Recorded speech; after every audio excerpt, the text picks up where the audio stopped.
গত ২৬ October ফার্মগেটে metro রেলের pillar থেকে একটি বিয়ারিং প্যাড খুলে পড়লে নিহত হন পথচারী আবুল কালাম। এই ঘটনার পর নতুন করে আলোচনায় এসেছে রাবার ও স্টিলের তৈরি এই বিশেষ বস্তুটি। মেট্রো রেলের প্রতিটি পিলারে আছে ৪টি করে বিয়ারিং প্যাড। গুরুত্বপূর্ণ যন্ত্রাংশ হলেও মেট্রো রেল কর্তৃপক্ষের কাছে অতিরিক্ত কোনো বিয়ারিং প্যাড নেই। অর্থাৎ এই মুহূর্তে দুর্ঘটনা কিংবা অন্য কোনো কারণে যদি বিয়ারিং প্যাড পরিবর্তন বা প্রতিস্থাপনের প্রয়োজন হয়, তাহলে মেট্রো রেল কর্তৃপক্ষের কিছুই করার থাকবে না। গতকাল উত্তরার দিয়াবাড়ির মেট্রো রেল কার্যালয়ে পেশাদার সাংবাদিকদের রিপোর্টার্স ফর রেল অ্যান্ড রোডের সদস্যদের সঙ্গে এক মতবিনিময় সভায় এসব তথ্য জানিয়েছেন ঢাকা ম্যাস ট্রানজিট কোম্পানি লিমিটেডের ব্যবস্থাপনা পরিচালক ফারুক আহমেদ। তিনি বলেন, দুর্ঘটনার পর মেট্রো রেলের সব বিয়ারিং প্যাড ফিজিক্যালি পরীক্ষা করা হয়েছে। এ সময় কিছু প্রাথমিক কাজ করা হয়েছে। কিছু বিয়ারিং প্যাডে বন্ধনী দেয়া হয়েছে যেন সেগুলো সরে না যায়। এখন কিছু স্থায়ী কাজ করা দরকার। বিয়ারিং প্যাডগুলো ঠিক অবস্থায় আছে কিনা তা জানতে আমরা ফাংশনাল টেস্ট করতে চাই।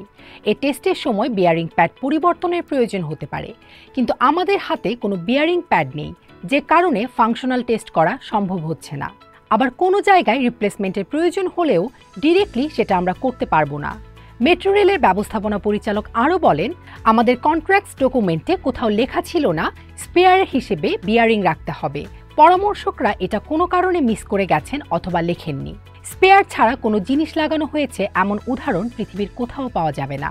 সেক্ষেত্রে ফার্মগেটের দুর্ঘটনার পর কিভাবে বিয়ারিং প্যাড সংগ্রহ করা হলো এমন প্রশ্নের জবাবে তিনি বলেন, মতিঝিল কমলাপুর অংশের সম্প্রসারণ কাজের জন্য ঠিকাদারদের কাছে বিয়ারিং প্যাড ছিল।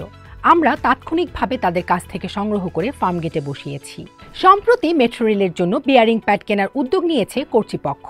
২০টি বিয়ারিং প্যাড কেনার কার্যাদেশ দেওয়ার কথা জানিয়ে ফারুক আহমেদ বলেন, আগামী বছরের জানুয়ারিতে বিয়ারিং প্যাডগুলো আমাদের হাতে আসবে। গত ২৬ অক্টোবর মেট্রো রেলের ফার্মগেটের ৪৩৩ নম্বর পিলার থেকে মোট ২টি বিয়ারিং প্যাড খুলে পড়েছিল, যার একটি পরে পথচারী আবুল কালামের মাথায়। খুলে পড়া অন্য বিয়ারিং প্যাডটির হদিস এখনো পাওয়া যায়নি বলে জানিয়েছেন ডিএমটিসিএল এর কর্মকর্তারা। প্রসঙ্গত, মেট্রো রেলে মতিঝিল থেকে উত্তরা পর্যন্ত মোট পিলার আছে ৬২০টি।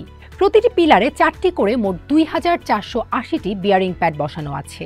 বিয়ারিং প্যাড দুর্ঘটনার পর সেতু বিভাগের সচিব মোহাম্মদ আব্দুর রউফকে প্রধান করে একটি তদন্ত কমিটি গঠন করা হয়েছিল। ডিএমটিসিএল এর ব্যবস্থাপনা পরিচালক জানিয়েছেন, এই কমিটির মেয়াদ ১৫ নভেম্বর পর্যন্ত বৃদ্ধি করা হয়েছে। এছাড়া কমিটিতে আরও ৩ জন নতুন বিশেষজ্ঞ যুক্ত হয়েছেন। ফারুক আহমেদ বলেন, দুর্ঘটনার পর আমরা ফিজিক্যালি সব বিয়ারিং প্যাড পরীক্ষা করেছি। পরীক্ষায় যেগুলো আমাদের কাছে সন্দেহজনক মনে হয়েছে সেগুলোতে বন্ধনী দেয়া হয়েছে। এখন পর্যন্ত 10টি বন্ধনী দিয়েছি। যেসব বিয়ারিংয়ে বন্ধনী দেয়া প্রয়োজন হবে ৭ ডিসেম্বরের মধ্যে তার সবগুলোতেই দিতে পারব। মতবিনিময় সভায় তদন্ত কার্যক্রম নিয়ে কথা বলেন তদন্ত কমিটির অন্যতম সদস্য ডিএমটিসিএল এর লাইন ৬ এর প্রকল্প পরিচালক ব্রিগেডিয়ার জেনারেল অবসরপ্রাপ্ত মোহাম্মদ আব্দুল ওয়াহাব। তিনি বলেন, আমরা ৪-৫টা সম্ভাব্য কারণ নিয়ে কাজ করছি। এখানে নকশাগত ত্রুটি থাকতে পারে, এছাড়া বিয়ারিং প্যাডে কোনো অসঙ্গতি থাকতে পারে। নাশকতার মতো বিষয়েও আমরা উড়িয়ে দিচ্ছি না।